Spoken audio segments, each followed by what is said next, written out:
What inspired you to get into acting? I grew up really enjoying telling stories. My first job outside of drama school was my Netflix series. How does that work? How did you get onto that? So I worked at a theatre school for 10 years, and I just started speaking to this woman, and she turned out to be a Netflix producer. From then, I've been quite lucky that the balls kept rolling. Currently, you're in theatre. I was in the West End tour of Noises Off, and I played Poppy. What was that like?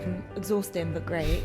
We did a UK tour, so we literally went the whole way around the country, and we did 8 shows in 5 days every week. 8 shows in 5 days. Yeah. When you're on stage, if you're just sort of allowing and you're listening, something different will happen every night without you even planning. So, what separates the elite actors from average? The ones that I've looked up to the most, I'd say they're also just the most humble.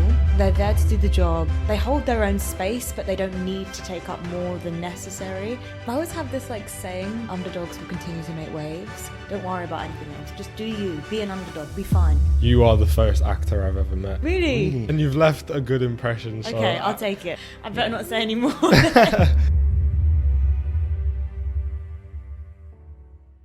In today's episode, we spoke to an incredibly inspiring and hard-working actor, Nikhita Lesler. Nikhita has recently played Lady W in a Netflix series, Blood, Sex and Royalty. Also, she just came off the West End tour of Noises Off, in which she played Poppy.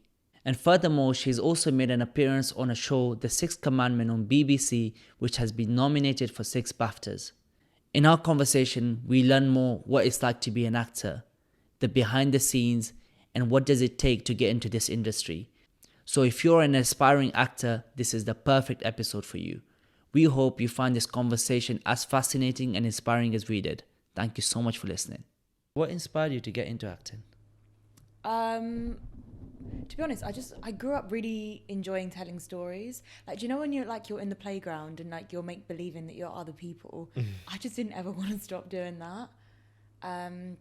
Then my mum got me into a drama class when I was 6, a Sunday acting, singing, dancing, and I just loved it so much that I was I just don't why not get to do this for fun and get paid for doing that? How fun would that be? How old were you when you came to that realization? 6. That's amazing. I guess I was too stubborn to change my mind. So yeah, that was it really. And from there, I was I'm going to be an actor, and yeah, that was it. Did you have any doubts along the journey throughout your education, reconsidering it, or About you were being something else? Something else, yeah. Not that I can remember. I think because my parents always kind of raised me with I can be whatever I want to be, that I was always well, I'm just going to do that. And I've just had this thing of I'm just going to do it. So yeah, I suppose it was weird. At 14, 15, I think there's a lot of people that want to be a footballer or an actor so I don't think people take it as seriously. Whereas as I was growing up, I think people were oh, she is actually just going to do that. Did you ever face any social stigma or anything being South Asian? Because in our community, people look down on stuff like that a lot of the time. Yeah, I'd say both ways though. I grew up not seeing myself all of us we weren't really represented on TV. I remember the only person that was brown on TV was Justine Littlewood and Tracy Beaker, and she was the bad character that was always making things worse for everyone. So I guess I sort of clung on to that. So I suppose there was a stigma in terms of at that time there wasn't a lot of South Asian stories. There wasn't enough. So I suppose that was definitely one. And not supposing my parents, but I think there is a stigma sometimes in South Asian culture that something creative isn't as valid as something academic. So I guess just not listening to it and just persevering. Really. Yeah. It is interesting though, because everyone loves Bollywood films, but then if someone says they want to be an actor, then they start raising eyebrows. But where do you think those who do you think from? Yeah, they addicted to those dramas, but then when the kid is born, doctor, lawyer or engineer. Failure. If not those, then failure. Yeah, one of the three. Yeah, one of those 3 or failure. Have you watched 3 Idiots? No. It's a very good movie. I recommend it. You should give that a watch. It's about this topic. That representation thing is really important as well, as you mentioned, because for us, all we saw represented was if there was a brown person in a film, it was a terrorist. Yeah. It's growing up, so Yeah, it's either yeah. it's either you're not there, or if you're there, you're the bad guy. Yeah. So Like you're there to, or I think it's quite obvious when you watch something and someone of color is there to fill a tick box, rather than when you watch something and you see that the people that are best for the roles have been cast. I think you can tell. yeah, And I think you can feel it as well if you're that person, like playing that. Like I'm really lucky. Like everything I've done, I've not felt like that, but I've known like other people that have, and you can see it sometimes. And yeah, it's tough. So what was the first role you ever got? Like the first time you fully like stepped your foot? Does that make sense? Step my Stepped into the industry, basically. So I guess there's like, I don't know if it counts, but like when I was like really little, I did like adverts and things like that. So I suppose like I had like a really small taste, but it was like alongside studies and like school and stuff. So I don't really know if it counts, but my first like job outside of drama school was my Netflix series. Oh, really? So that was like a big jump for me, like having no credits, but then having quite a big one. Yeah, and that was, when did I get that? February 2022? So like right Couple years after ago. COVID, basically. Yeah, so I graduated in the lockdown, so we didn't really, I suppose there was stuff minimal going on, like online things, but not like, there was nothing, right? So, yeah, it was quite quiet. Yeah. And then we graduated in November 2021, was like the ceremony. And then I switched to my current agent then, just like a week after, I think. And then, yeah, from there, I think that's when the ball started rolling, really. So how does that work? How did you get onto that Netflix series? So I had like a really weird process. So I actually got scouted by one of the producers. So I worked at a theatre school for like 10 years. And I was on like COVID mask duty. And I just started speaking to this woman, and she turned out to be a Netflix producer. Really? And it just sort of went from there, really. So I was really, really like, I always say that I'm like so lucky to like have that, because it sounds like something that's like from a fairy tale. Yeah. But yeah, and then from then I've been quite lucky that the balls kept rolling. Yeah. And then did you have to do an audition? Yeah, Or- there was, so most things now, I think theatre are more in person, but TV and film you tape for, and then like there are usually a few rounds, and then from there, really. So yeah, that was like, yeah, it was a nice process. I really enjoyed it, but it was just like a whirlwind. Like yeah. Was there a lot of rejection in the process? in acting and just in Like, general, yeah. Like even especially when you now, audition. yeah.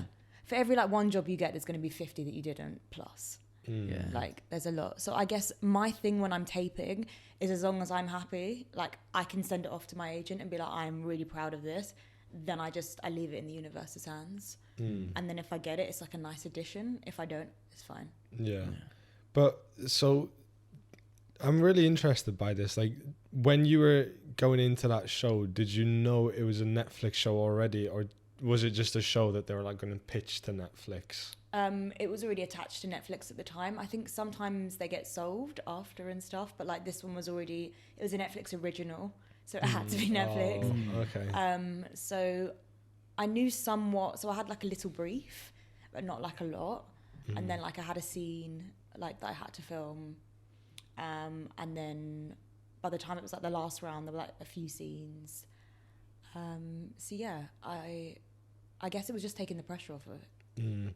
And was there like a lot of validation, like, oh, I finally done it, I've made it onto Netflix, or was it just I cried when I found out. It was just so nice. Like it was Valentine's Day, so it was like the day of love, and it was like the biggest thing. Like, yeah, I remember the moment because I was working in the theatre school at the time, and I just screamed, and I just started crying. I said to my agent, like, can I call you back?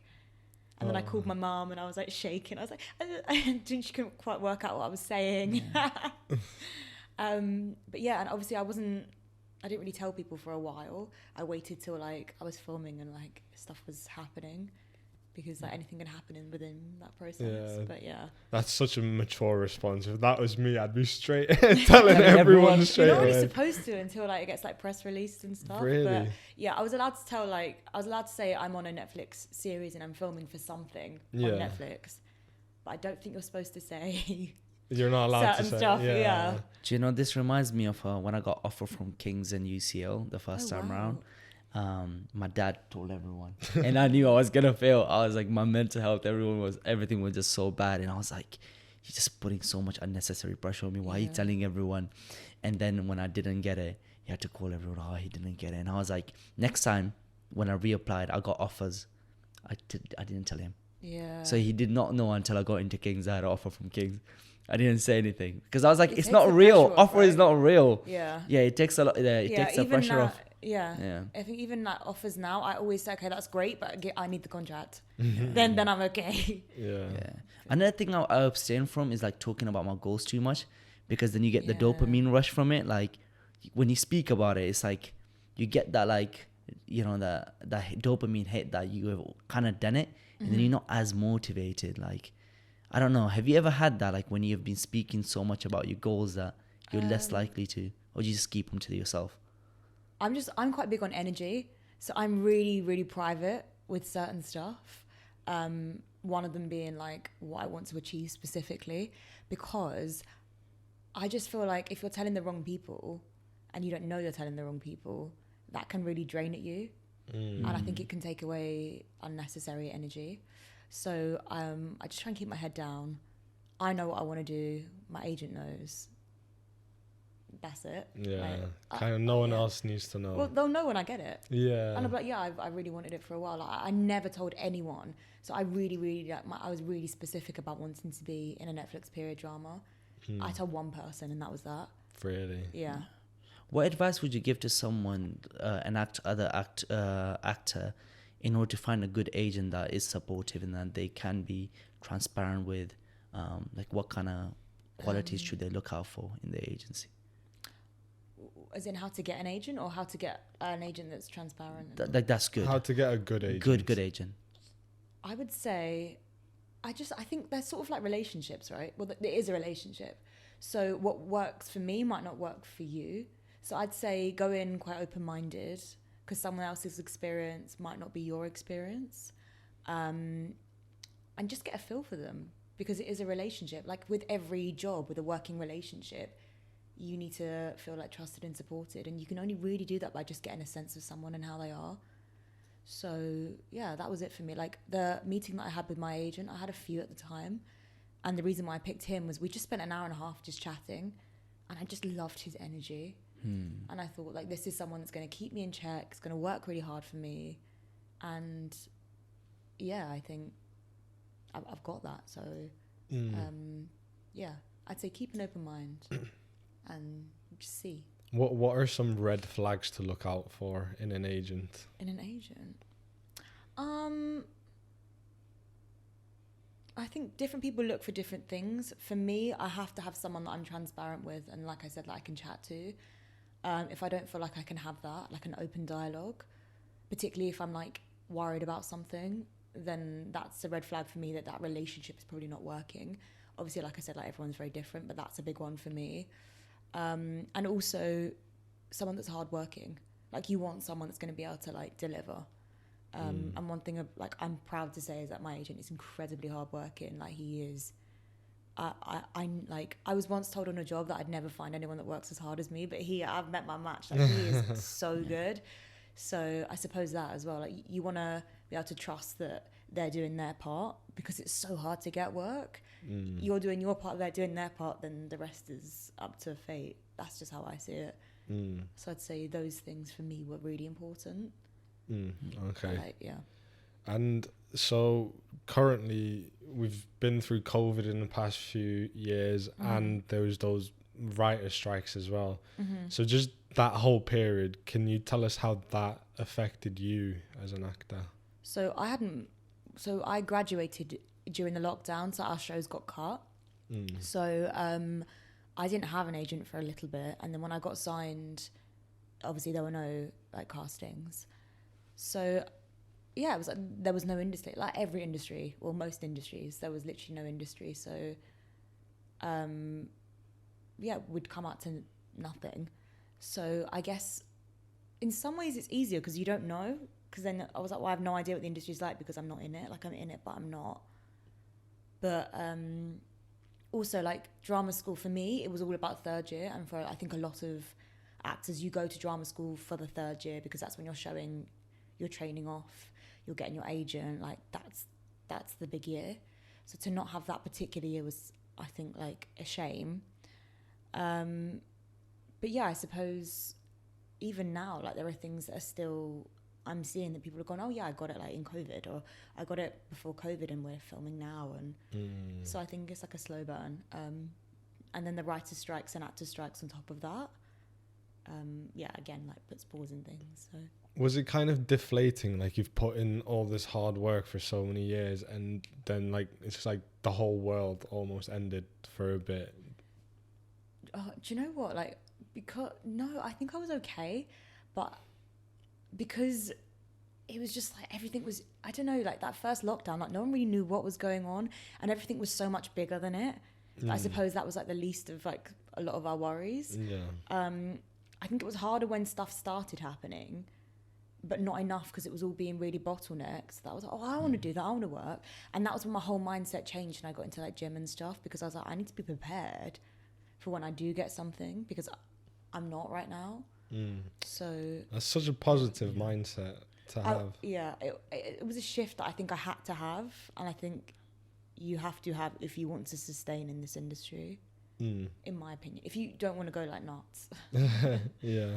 So what was the reason behind the writer strikes? I'm not like too well versed on it, but I think a lot of it was to do with like AI and things like that. They're in America, so obviously there's a lot of stuff that then affects things over here, so TV and film, etc. So that was quite quiet for a while. But theatre then also like boomed as a result. So I guess I was like, yeah. So what was it about AI that they had a problem with? I'm not like incredibly well versed on this, but I believe obviously because AI can take people and like make them into, so as in like they wouldn't need an actor for a movie. You'd have their facial, whatever it is, and then they'd have like an AI version of them doing whatever. So then I feel like it takes the humanness out of it.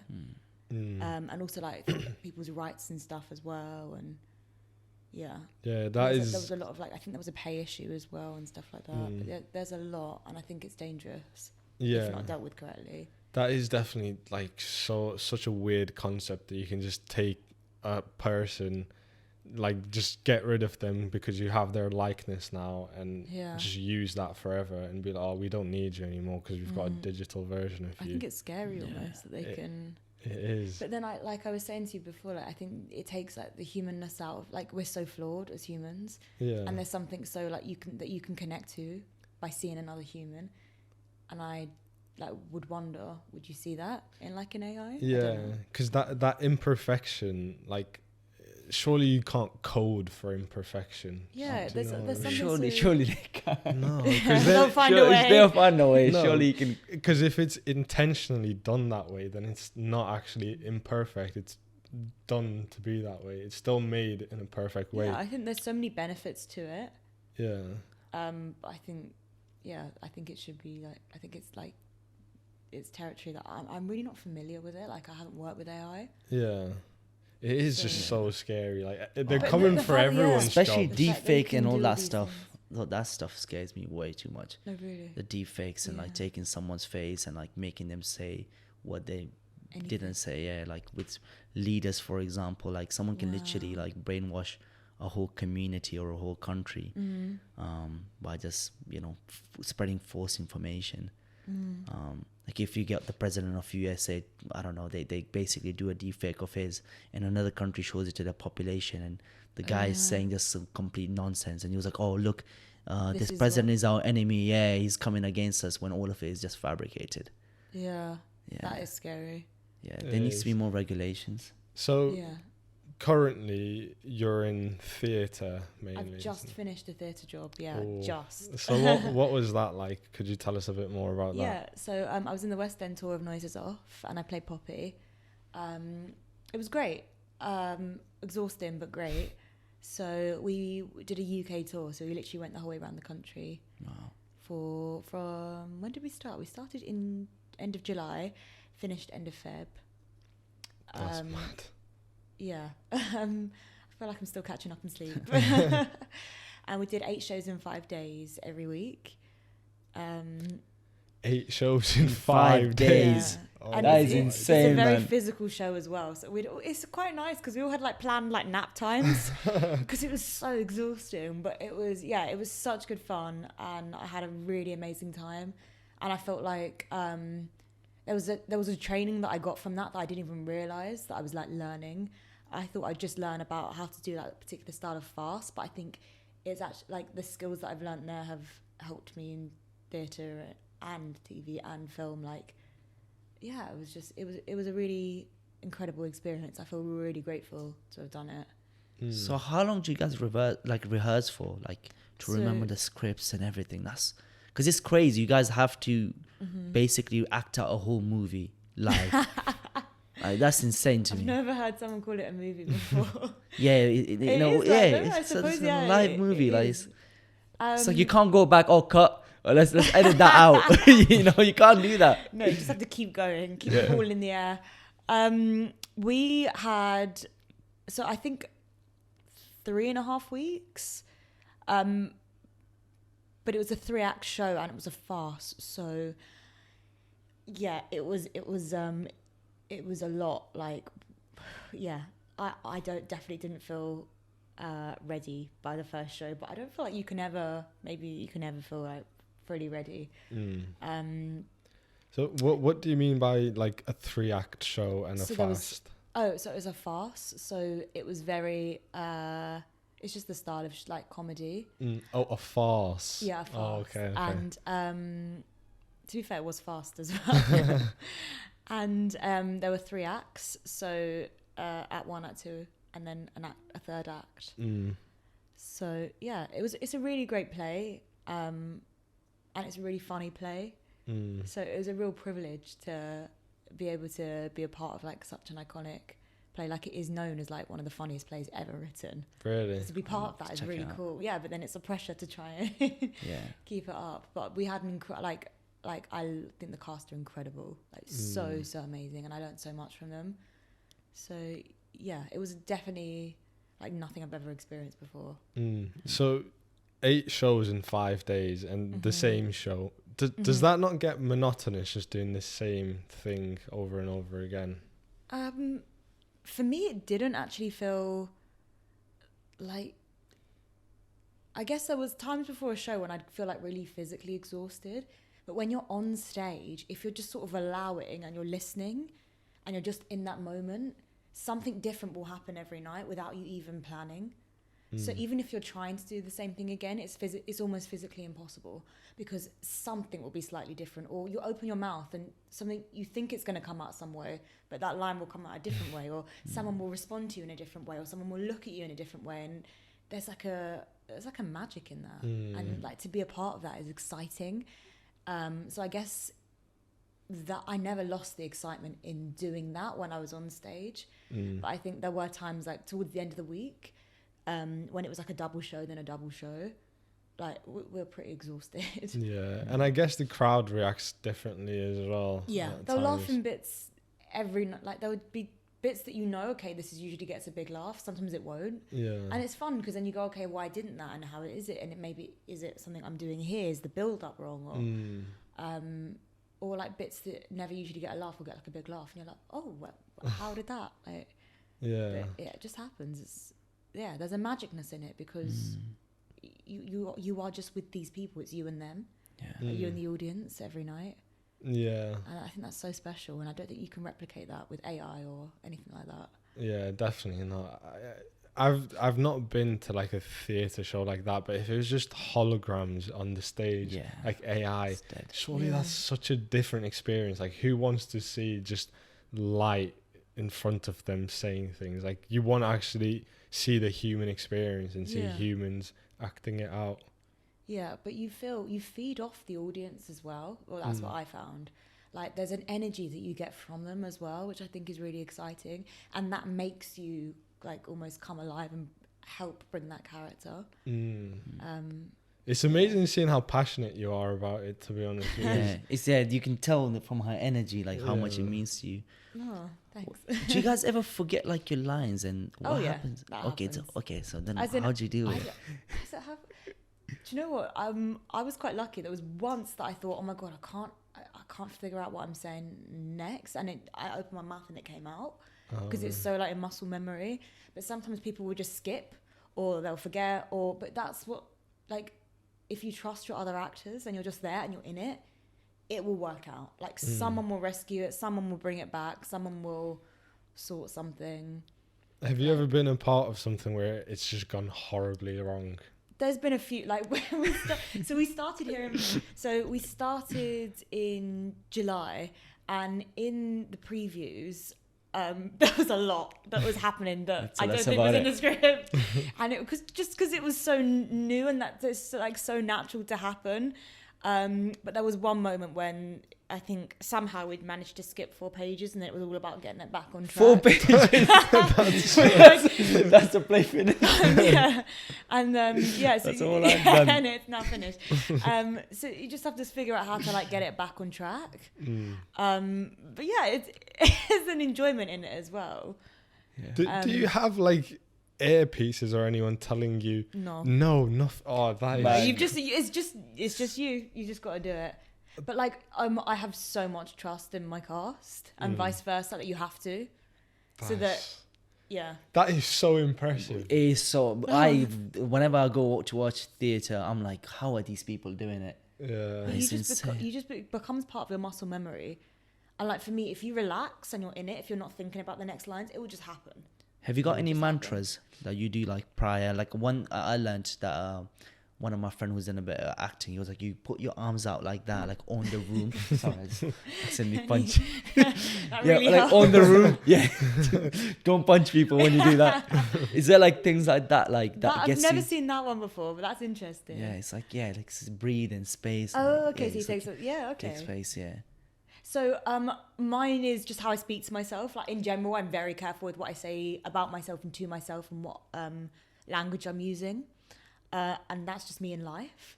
But just before I go on stage, there was always one particular scene I had to speak really fast and get these interruptions in the right places for the audience, for the joke to build for the audience. And just before it, because I'd say the lines really like quickly, but like just before I went on, because there was a bit of a gap. And then just before I went on, I was like, come on, Nix, you've got this. And then I'd do it, and it was fine. But that was my thing. I was like, come on, you've got this. You're good. You're great. It's great. Like, and I do that before I go into auditions and stuff as well. I'm like, it's fine. You got this. And just then it just sort of releases something, right? If you have that belief in yourself. Yeah. I love how kind she is to herself. It wasn't always. I just think you have to be. Like, this industry is so volatile. And there's so many people, I think, in life that are going to want to put you down. You can't be one of them as well. Yeah, that's very well said. So is the culture toxic in the acting industries? Where there's a lot of like jealousy, bringing each other down, like a Machiavellian type of thing? I guess it's who you surround yourself with. I have been really, really lucky that everyone that I've worked with on jobs has been nothing but lovely. I guess with every industry, there are probably people that are going to want to put you down, right? And be jealous and other things like that.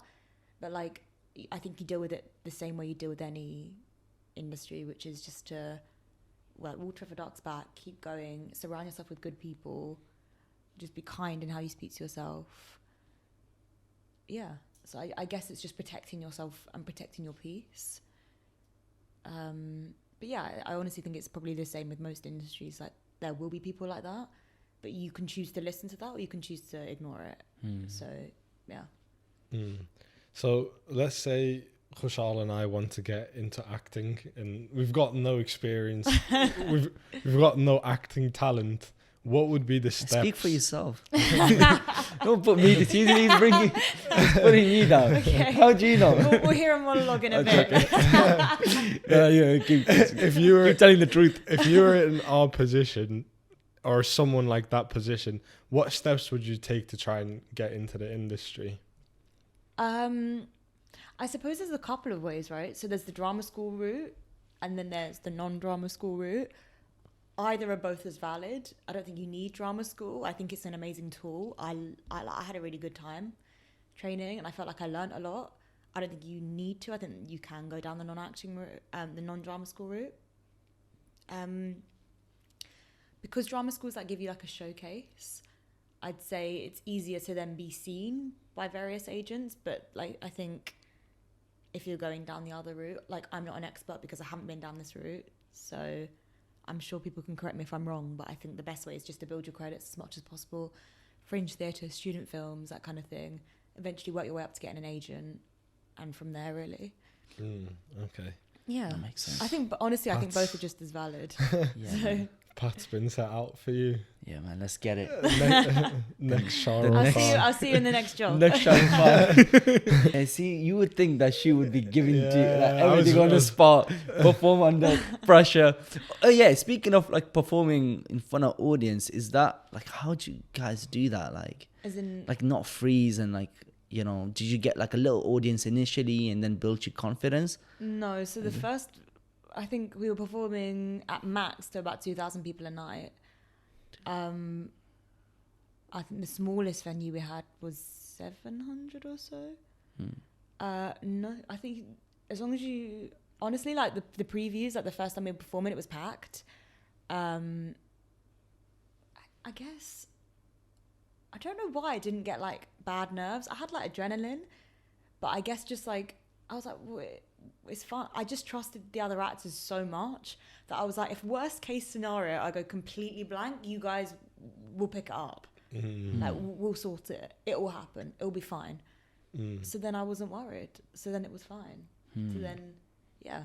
But I guess the more you do it, the more you find other ways, the more you play, the more it feels.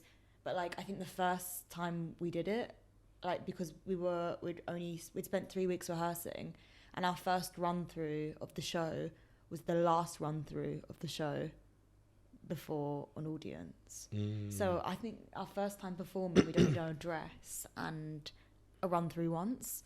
So this was the third time we'd got our heads around the show and were performing it. That's mad. And there was all these people there. So I guess that time I'd say I was more just trying to get through it.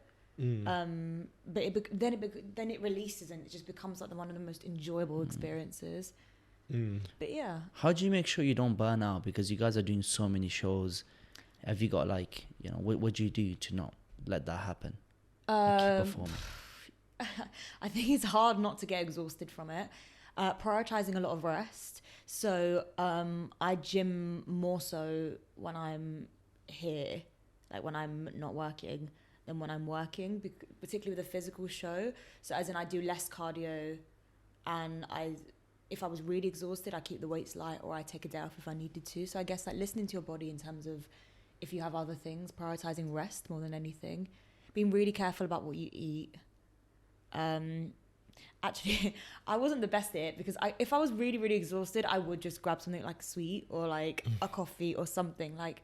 But I tried my best to like stay clean, and yeah, I think a lot of us, like, I got into it more, but a lot of people were getting through a lot of water, like just to stay hydrated and stuff. Yeah, I guess it becomes all consuming, and it has to be your first priority. Because if it's not, then you will burn out. So as long as that is your priority and you're prioritizing rest and doing as best you can so that you're, yeah. But we had we'd all like schedule in our own like nap times in between shows. So. And do you guys do any group activities together with other actors? Yeah, like, we had like cast meals. Yeah, I guess we were really lucky because we became like a big family. And obviously I know like when you're with people in a really intense environment like that, it can go like one or two ways. I was just incredibly lucky that they were like the nicest group of actors. And I've had that with actually every one of my jobs. Everyone's just been really nice. So I haven't had a bad experience yet, touch wood.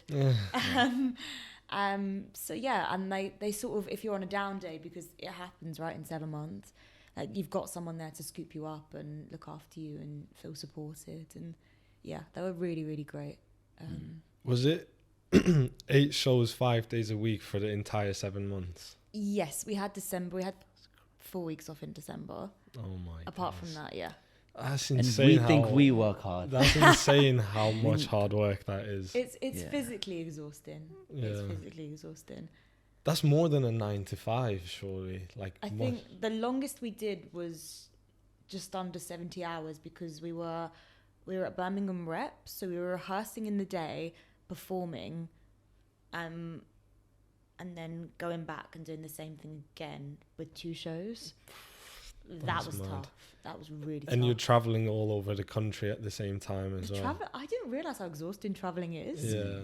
But like, so every Tuesday when we go to a new venue, I was like, I'm really tired. And I was like, oh, it's because I've been sat on a train for like a few hours. But it is actually quite exhausting. Yeah. Yeah, train journeys also take it out of me. Yeah. Yeah, I think it's so train, weird. plane, like... Especially plane, yeah. Plane, yeah. Do you know how many cities you went to? Oh, we did... I'm trying to think. I'd say about like 15, 16. What? No, 17, 18, 19, 20. So we did 23, 24 places. Like venues? No, but we were in one for 3 weeks. So maybe Mm. like 21, 22. Wow. Still quite a lot. What was the best? I might be completely wrong. I'll get someone be like, no, we did like 10. What was the best one? Who did I like? Nottingham, I really loved. Really? It was just, the audiences were great, and 2 of the cast were from Nottingham, so they were in their home turf, and seeing them get so excited about it was really Oh, that's amazing. beautiful. What was the worst? Don't say Birmingham, please. I would say either Guildford or Milton Keynes, Really? only because I was commuting, so I was extra exhausted. So I found those weeks the hardest because I was commuting every day from London, Yeah. exhausted, performing, coming back. Yeah. Which city was the hardest to impress with the Guildford. audience? Guildford. Guildford, yeah. Yeah.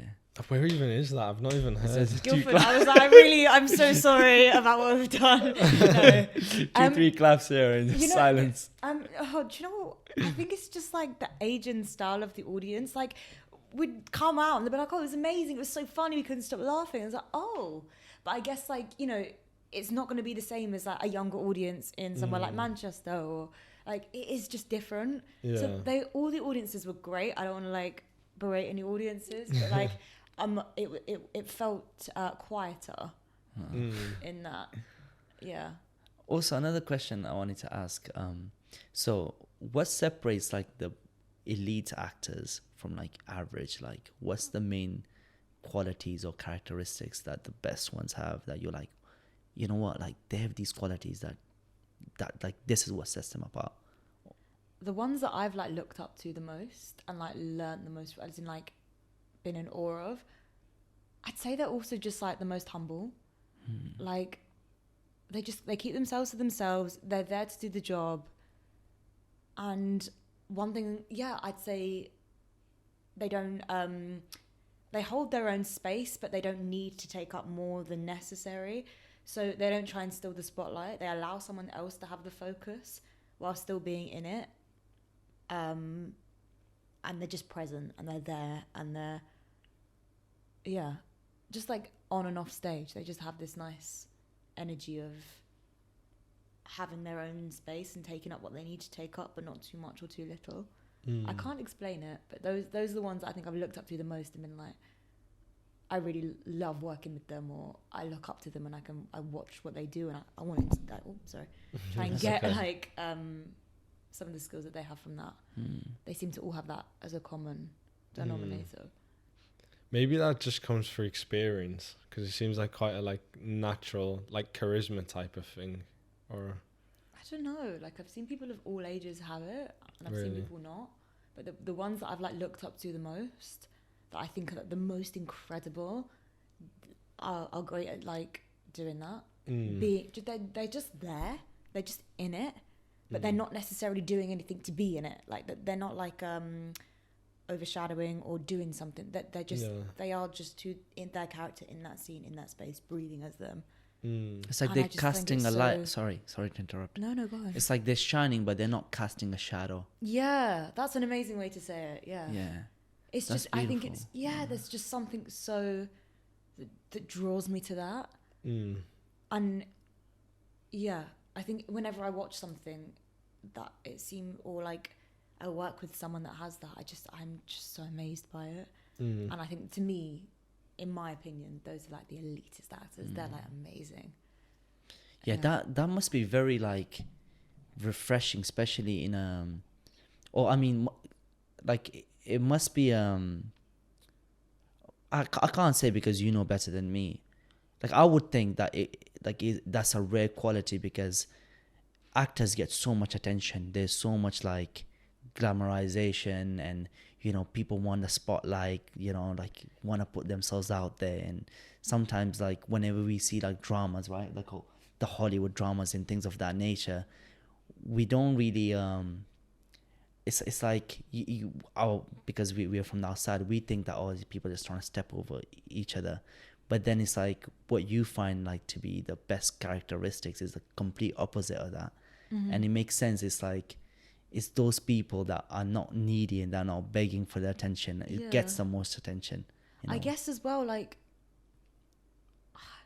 if you want to just tell stories and you want to just step in someone else's shoes and portray something or say something in some way, there's no need for that. I think the people that want fame or want the attention or need the validation are different to people that want to tell the stories. I think you can have both, and I think they can be linked, but they can also not be. That's quite a good distinction to draw, I think. Yeah, I think you can tell. I think you can tell.